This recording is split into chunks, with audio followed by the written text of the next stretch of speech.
Hey everyone, let's talk about the trade that just went down. The Avalanche trade Tyson Jost to the Minnesota Wild in exchange for Nico Sturm. So a one-for-one deal here. There's a few different sides of this deal.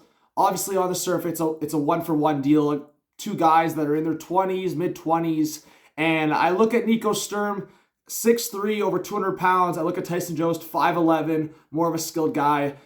This year and next at a $2 million cap hit. And Nico Sturm, just this year at a $725,000 cap hit. So I think when you look at the difference in the almost $1.3 million difference, this is a cap move for the Avalanche and potentially maybe acquiring Claude Giroux or acquiring another piece. I think when you look at Tyson Jost, it just hasn't worked out since he was a fairly big draft pick for the Avalanche. And if you look at Nico Sturm, it just fits more of a need for the right now for the Avalanche. And I just think when you look at what Joe Sakic just did with Josh Manson, maybe providing a little bit more size, a little bit more edge with the skilled lineup. So I like this deal for both teams, but I do want to talk about the Tyson Jost side because I think this guy who has, I think he's around 15 points, 16 points, something around there on the year.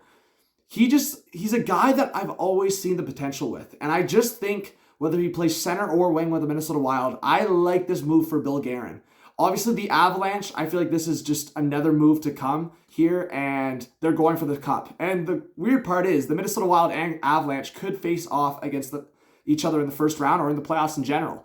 So I like the Tyson Jost untapped, maybe change a new scenario here, change the scenery. I like it a lot. So I've always kind of been a low-key fan of Tyson Jost, and I think the versatility of playing center and wing, just the skill level, and I think it's just a confidence thing too, and an opportunity, hopefully, with the Minnesota Wild to do something he hasn't done with the Avalanche, which is get those top 6 minutes, get those top power play minutes, maybe. So we'll see what happens. I do like the move for both sides, and I know some people are going to be like, what are the Avalanche doing here in terms of maybe potential, in terms of Tyson Jost and what he could still do, but I think Avalanche fans understand that Tyson Jost, what you get, especially now in the Avalanche, it's not going to change unless maybe, as I said, a change of scenery for him might benefit him big time. I mean, very different player, but we saw what happened with him, right? He was on Calgary, didn't have that confidence level and went to Florida, and the rest is history, right? I'm not saying that exact thing's going to happen to Tyson Jost, but I do think this could benefit him big time. So let me know what your thoughts are on this trade. Hit that subscribe button, hit the like button, hit the notification bell. And as I said, just comment your thoughts and more videos and streams to come.